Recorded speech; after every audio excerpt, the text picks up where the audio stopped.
Dans le royaume prospère de Zalandé, le prince Kayan, fils unique du roi Maktoub, vivait entouré des richesses. Pourtant, son cœur était vide. Malgré le luxe du palais, il se sentait prisonnier d'une solitude pesante. Il rêvait d'un amour sincère, loin des ambitions de pouvoir ou de richesse.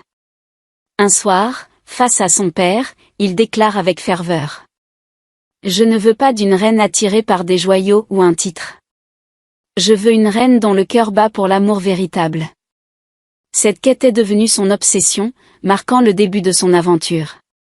Dans le palais doré de Zalandé, le prince Kayan, âgé de 25 ans, se sentait étouffé. Les courtisans, avec leur sourire hypocrite, ne voyaient en lui qu'un futur roi à flatter. Les jeunes femmes de la noblesse, parées de bijoux, lui faisaient des révérences, mais leur regard était brillant d'ambition, non d'amour. Kayan, las de ce théâtre, prend une décision qui choqua tout le royaume. Il voulait trouver une femme qu'il aimerait pour lui-même, pas pour sa couronne. Un soir, après une dispute avec son père, le roi Maktoub, qui insistait pour un mariage arrangé, Kayan annonça: « Je pars. Je veux découvrir le monde et trouver une reine digne de mon cœur. » Il agit vite.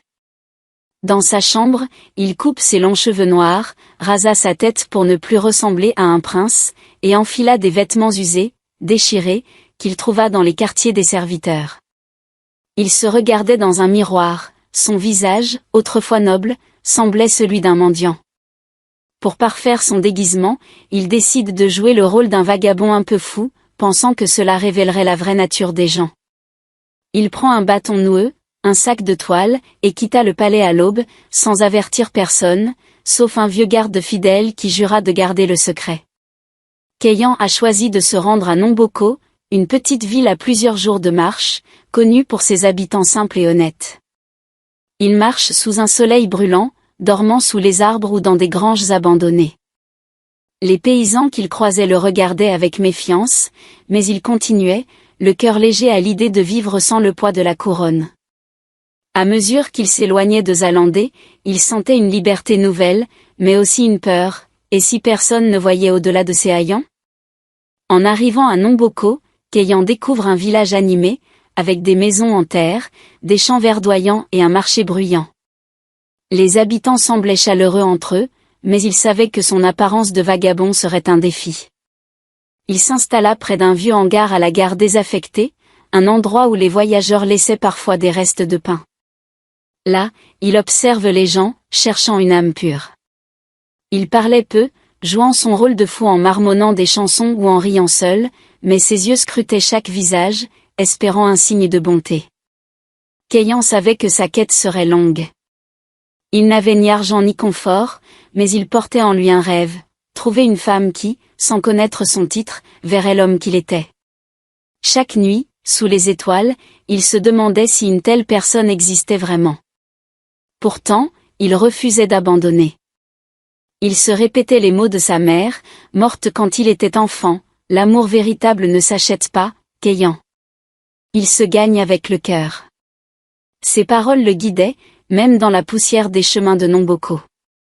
Ainsi commença l'aventure du prince déguisé, un homme qui avait tout abandonné pour une quête incertaine, mais porté par l'espoir d'un amour sincère. À Nomboko, Kayan, déguisé en vagabond, découvre vite la dureté des regards. Le premier jour, il s'aventura sur la place du marché, où les odeurs de poissons frits et de pain chaud emplissaient l'air. Les marchands criaient pour attirer les clients, les enfants couraient entre les étals, et les femmes bavardaient en tressant des paniers. Kayan, avec ses haillons sales et son bâton, détonnait. Il tente de sourire à un vendeur de fruits, proposant d'aider à porter un panier. L'homme le repoussa en grognant: « Dégage, fou. Tu fais peur aux clients. » Les enfants furent les plus cruels. Un groupe de garçons, voyant son allure étrange, ramassa des cailloux et les lui lance en riant: « Le fou.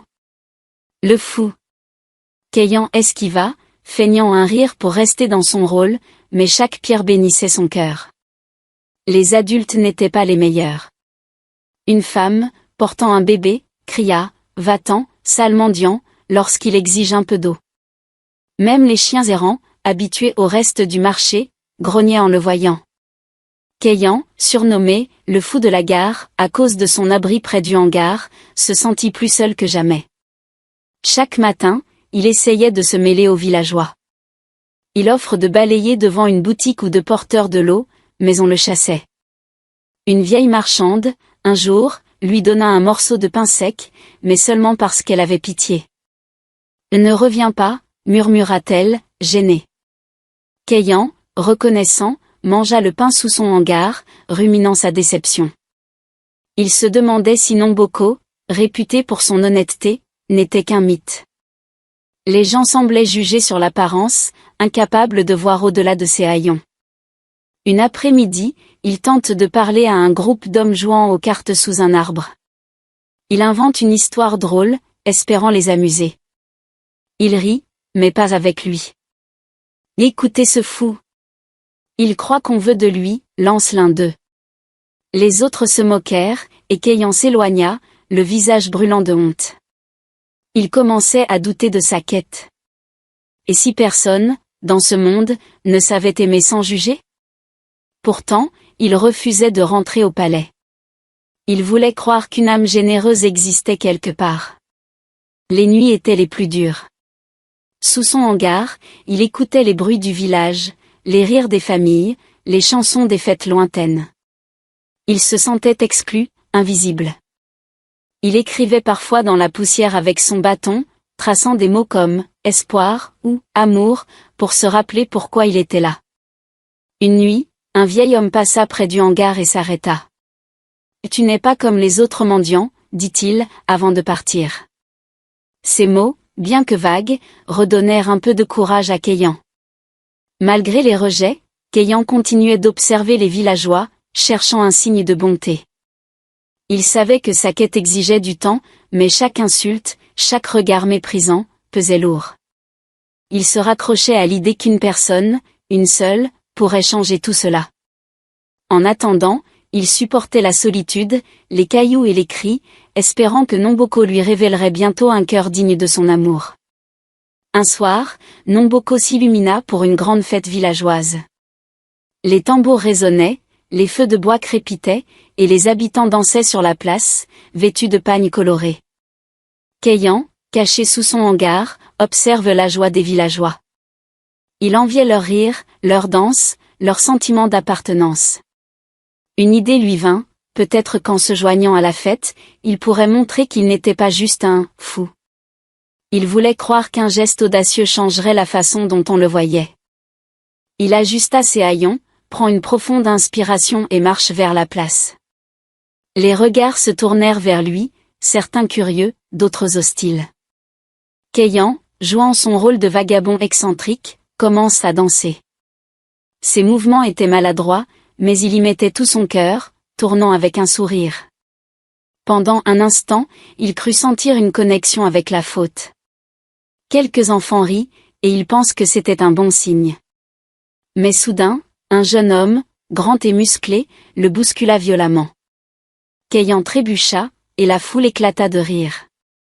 Un autre jeune, encouragé par les rires, attrapa une eau de boue près d'un étal et le versa sur la tête de Kayan. La boue froide coula sur son visage, collant à ses haillons. Les rires redoublèrent, et d'autres rejoignirent la moquerie, criant « Regardez le fou ! Il danse comme un singe !» Kayan, humilié, resta au sol, la boue dégoulinant sur ses joues. Il tenta de sourire, pour sauver la face, mais son cœur se brisait. Il se relève lentement, sous les quotients, et s'éloigna de la place. Un vieil homme, assis à l'écart, observe la scène. Quand Kayan passa près de lui, il murmura « Même les fous méritent le respect ». Ces mots, pleins de compassion, touchèrent Kayan, mais ils ne suffirent pas à apaiser sa douleur. Cette nuit-là, sous son hangar, il pleura pour la première fois depuis son départ du palais. Les larmes se mêlaient à la boue séchée sur son visage. Il se sentait rejeté, inutile, comme si son rêve d'amour n'était qu'une illusion. Il pense à rentrer à Zalandé, à reprendre sa vie de prince. Mais une petite voix en lui refusait d'abandonner. Il passe la nuit à réfléchir. Pourquoi les gens étaient-ils si cruels? Était-ce sa faute, à cause de son déguisement? Il se rappelait à pourquoi il était là, trouver un amour pur, un cœur qui verrait au-delà des apparences. Cette fête avait été un échec, mais elle lui avait aussi appris quelque chose. La bonté qu'il cherchait ne serait pas d'une faute moqueuse, mais d'une personne unique, capable de voir l'homme sous le fou. Il s'endormit, épuisé, mais déterminé à continuer. Le lendemain, Kayan revient au marché, malgré la honte. Les villageois chuchotaient en le voyant, racontant l'incident de la fête. Il les ignorant, cherchant dans leur visage un signe d'humanité. Il savait que son chemin serait long, mais il refusait de laisser cette humiliation définir sa quête. Quelque part, il le sentait, une lumière attendue de briller dans l'obscurité de Nomboko. Un matin, au marché animé de Nomboko, Kayan errait entre les étals, le pied blessé par un caillou pointu lancé la veille. La douleur le faisait boiter, et la faim lui tordait l'estomac. Les marchands, comme toujours, l'ignoraient ou le chassaient. Il s'assit près d'un arbre, épuisé, observant la faute. C'est alors qu'il remarque Samira, une jeune femme d'une vingtaine d'années, vendant des feuilles de manioc et des bols de bouillie. Elle avait un visage doux, des yeux vifs, et un sourire qui semblait réchauffer l'air autour d'elle. Samira, occupée à servir une cliente, aperçut Kayan. Contrairement aux autres, elle ne détourna pas le regard. Quand elle vit son pied enflé et sa mine fatiguée, elle s'approche discrètement, un bol d'eau chaude à la main. « Assieds-toi là », dit-elle doucement, montrant un tabouret près de son étal. Kayan, surprise, obéit. Elle s'agenouilla, nettoya sa plaie avec soin, puis enroulera un morceau de tissu propre autour de son pied. « Tu es peut-être fou, mais tu as un cœur. »« Et ça, je le respecte », murmura-t-elle, en éclairant son visage. Ce geste, si simple, bouleversa Kayan. Pour la première fois depuis son arrivée à Nomboko, quelqu'un l'avait traité comme un être humain. Il voulait parler, mais les mots restaient coincés dans sa gorge. Samira lui tendit un bol de bouillie chaude. « Mange, dit-elle, avant de retourner à ses clients. » Kayan, ému, goûta la bouillie. Elle était simple, mais elle lui semble plus délicieuse que tous les plats du palais. Il observait Samira, qui plaisantait avec une vieille cliente, son rire clair résonnant comme une musique. Les jours suivants, Kayan revenait près de l'étal de Samira, sans oser trop s'approcher. Il jouait son rôle de fou, marmonnant des chansons, mais il l'observait. Elle était différente. Elle a donné un fruit à un enfant pauvre, offrant un bol gratuit à une vieille femme sans argent. Les autres marchands la taquinaient, disant qu'elle ne ferait jamais fortune, mais elle riait. La richesse, c'est dans le cœur. Kayan, caché sous ses haillons, sentait son propre cœur battre plus fort. Une après-midi, il a trouvé le courage de lui parler. Il s'approche, feignant de chercher des feuilles. « Merci pour l'autre jour, dit-il, la voix tremblante. Samira sourit, « Tu n'as pas à me remercier. On aide ceux qui en ont besoin, c'est tout. » Elle lui tendit une mangue bien mûre. « Tiens, pour la route. » Kayan, touché, accepte le fruit. Il savait, à cet instant, que Samira était spéciale. Était-elle la reine qu'il cherchait? Il n'osait y croire, mais il voulait en savoir plus. Chaque jour, il trouvait une excuse pour passer près de son étal. Samira, toujours gentille, lui offre un sourire ou un mot. Les villageois commencèrent à jaser, se moquant d'elle pour parler haut, fou. Elle les ignorait. Kayan, lui, sentait l'espoir renaître. Samira, avec sa bonté, était une lumière dans l'obscurité de Nomboko. Il décision de rester, déterminé à découvrir si son cœur était aussi pur qu'il le semblait. Une nuit, un orage violent s'abattit sur Nomboko. Le vent hurlait, la pluie tombait en trombes, et le hangar de Kayan, fait de planches disjointes, ne le protégeait plus. Trempé, grelottant, il cherche un ouvert. Ses haillons collent à sa peau, et il toussait, affaiblir par des jours de faim. Désespéré, il s'approche de la case de Samira, une petite maison en terre au bord du village.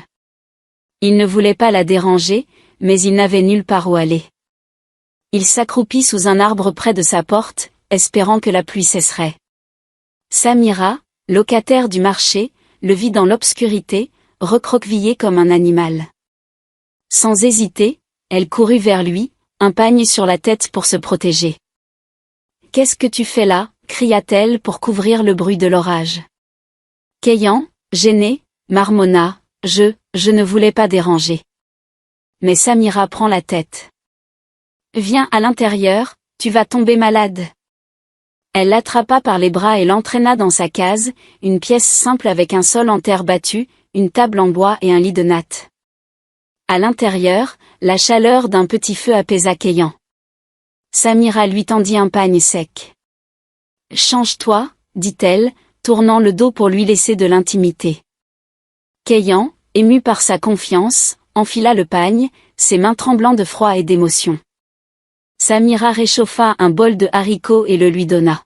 « Mange, ça te fera du bien. » Le goût simple des haricots, préparés avec soin, réchauffa son corps et son cœur. Il la regardait, incapable de croire tant de bonté. Il voulait parler, lui dire qui il était, mais il se retint, fidèle à son déguisement. « Pourquoi tu m'aides » exigea-t-il. Samira haussa sourit aux épaules, une timide aux lèvres. « Tu peux rester. Pas parce que tu es fou, mais parce que tu es humain. Tout le monde mérite un abri. » Ces mots touchèrent profondément Kayan. Il pense à son palais, où personne n'aurait ouvert sa porte à un inconnu. Samira, elle, a donné sans rien attendre en retour. Elle lui prépare un lit de natte près du feu.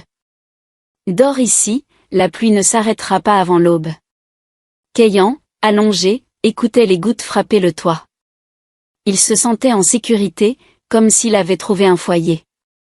Il observe Samira, qui cousait un pagne à la lueur d'une lampe à huile. Elle était belle, pas par son apparence, mais par son cœur. Il s'endormit, bercé par cette pensée, rêvant d'un avenir où elle serait à ses côtés. Au matin, la pluie cesse. Kayan voulait partir pour ne pas abuser de son hospitalité, mais Samira insista, « Reviens si tu as besoin. Ma porte est ouverte. » Il la remercia, le cœur lourd de quitter cet endroit. En marchant vers son hangar, il savait que Samira était plus qu'une lumière dans sa quête, elle était peut-être la réponse à toutes ses prières. Il jura de mieux la connaître, tout en protégeant son secret. Le lendemain de l'orage, la nouvelle se répandit comme un feu de brousse à Nomboko. Samira, la vendeuse du marché, avait hébergé le fou de la gare chez elle. Les villageois, invités à juger, se réuniront sur la place pour chuchoter. Elle l'a laissé dormir dans sa case, s'indigne une femme. C'est une sorcière, lance un marchand. D'autres, plus cruels, dirent qu'elle était maudite, ou pire, qu'elle cherchait à séduire un fou pour cacher une honte. Samira, en installant son étal, envoie les salutations pesantes. Ses clientes habituelles, celles qui achetaient ses feuilles ou sa bouillie, commencèrent à l'éviter. Une vieille femme, autrefois amicale, passa devant son étal sans s'arrêter, murmurant « Je ne veux pas de problème ». Un marchand voisin, jaloux de la popularité de Samira, ricana « Tu veux jouer la sainte, mais tu vas le regretter ». Même les enfants, qui aimaient ses sourires, se moquaient d'elle, criant « Samira la folle ». Elle gardait la tête haute, mais chaque mot bénissait son cœur. Kayan, depuis son hangar, entendit les rumeurs. Il se sentait coupable. Il voulait courir vers Samira, lui dire la vérité, mais il craignait de briser sa quête. Il l'observa de loin, admirant sa force. Un jour, une cliente lancement, « Pourquoi tu aides ce fou ? Il va t'attirer des malheurs. » Samira répondit calmement, « Je préfère être rejetée pour avoir aimé que célébrée pour avoir méprisé. » Ces mots, pleins de courage, firent vibrer Kayan. Il voyait en elle une femme prête à défier le monde pour ses valeurs. Les jours passèrent, et la situation empira. Le marché, autrefois animé autour de l'étal de Samira, est devenu silencieux. Elle vendait à peine, et son panier de pièces restait vide.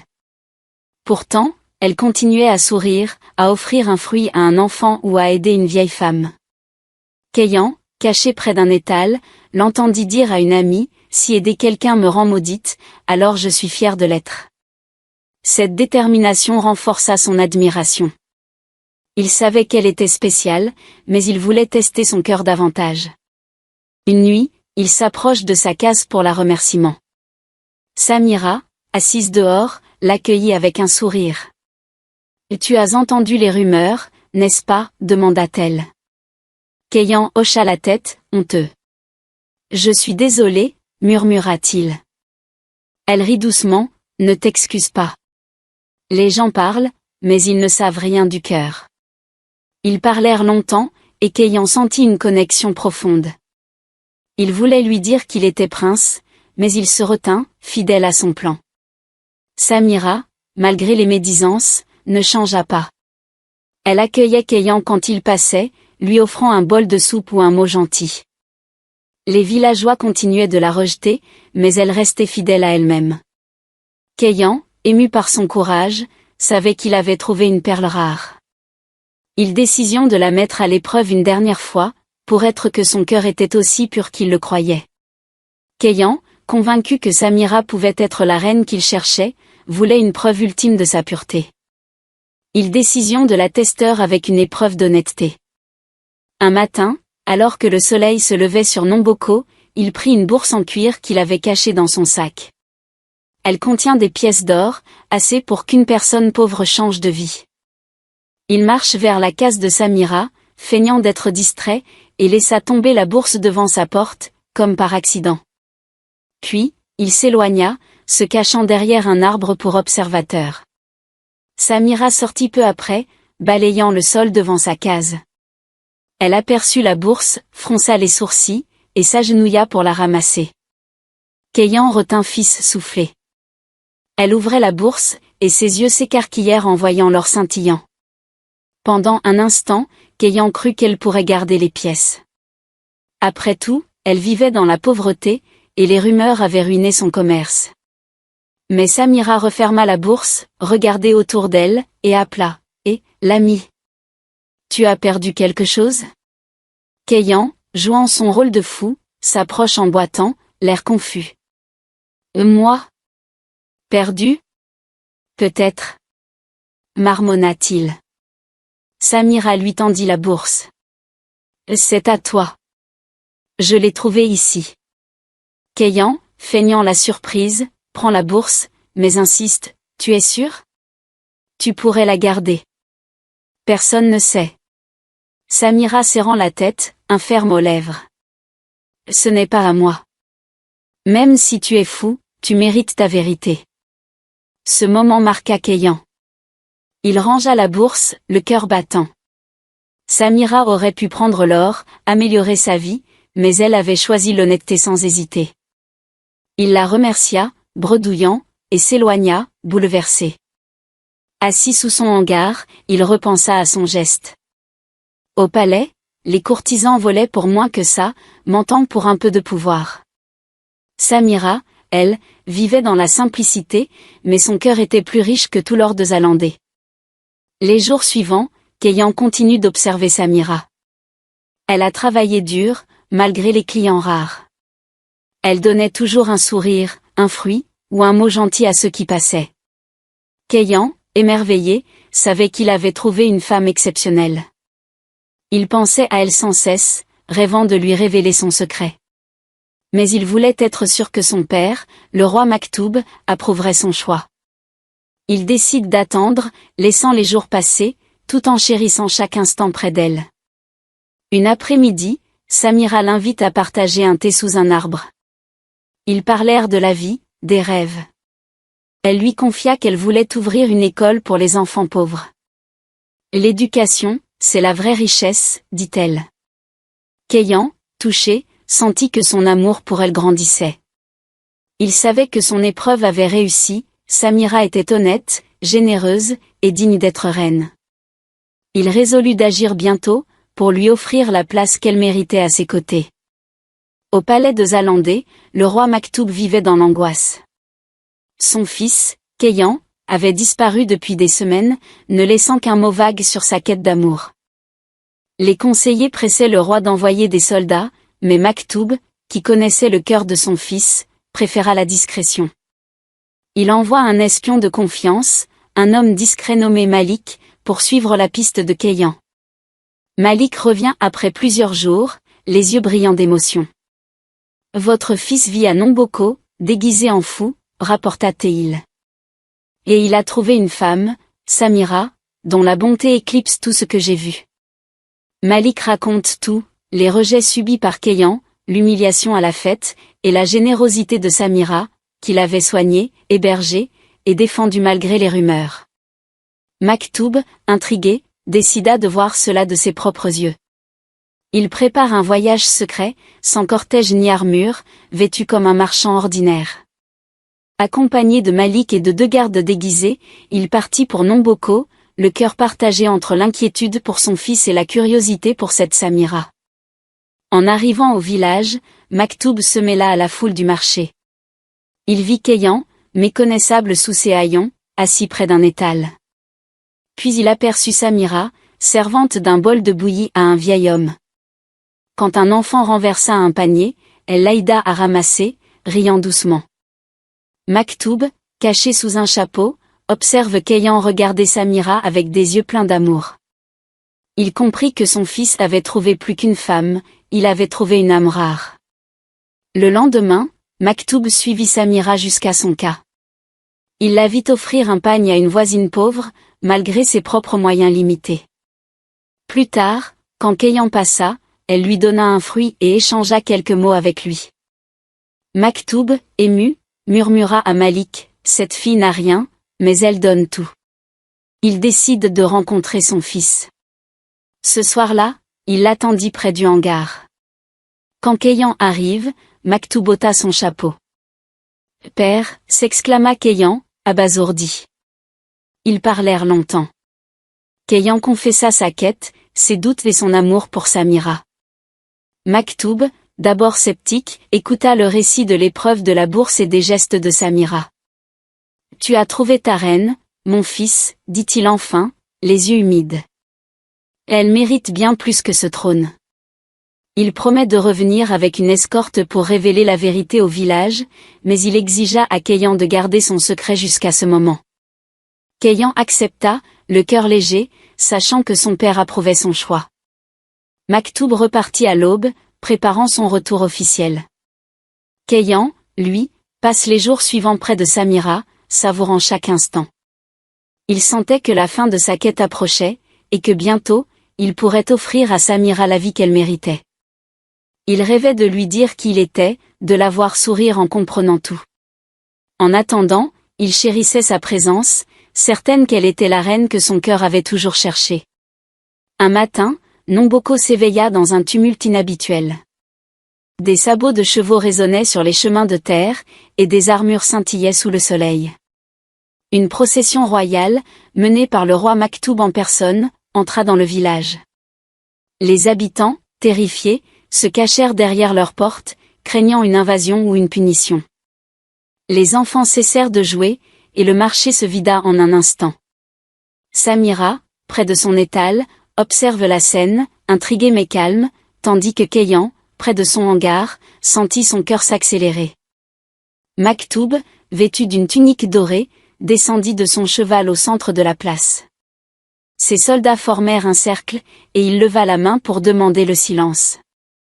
Les villageois, poussés par la curiosité, sortent peu à peu, formant une foule méfiante. « Peuple de Nomboko », déclare Maktoub d'une voix forte, « vous avez parmi vous un homme que vous appelez le fou de la gare.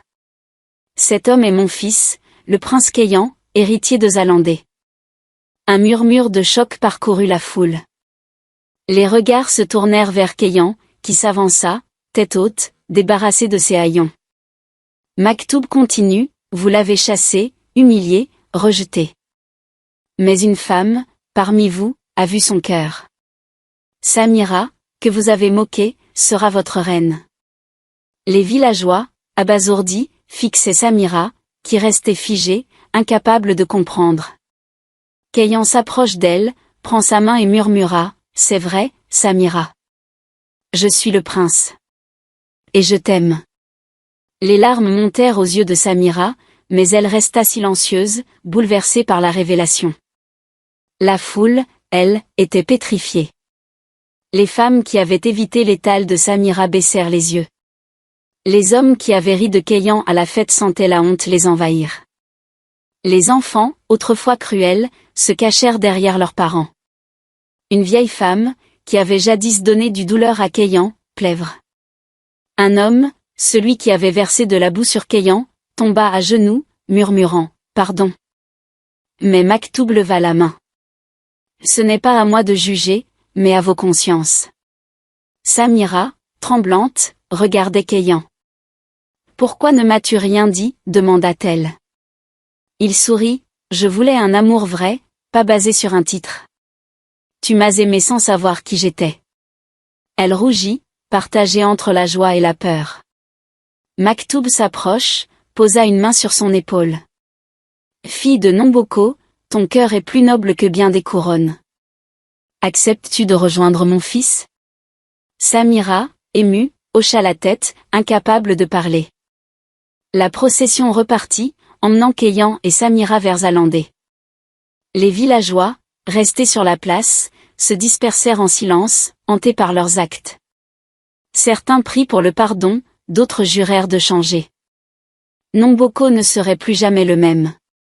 Kéyan, locataire de la main de Samira, savait que sa quête était accomplie. Il avait trouvé non seulement une reine, mais une femme qui, par son amour et sa bonté, rendrait son royaume meilleur.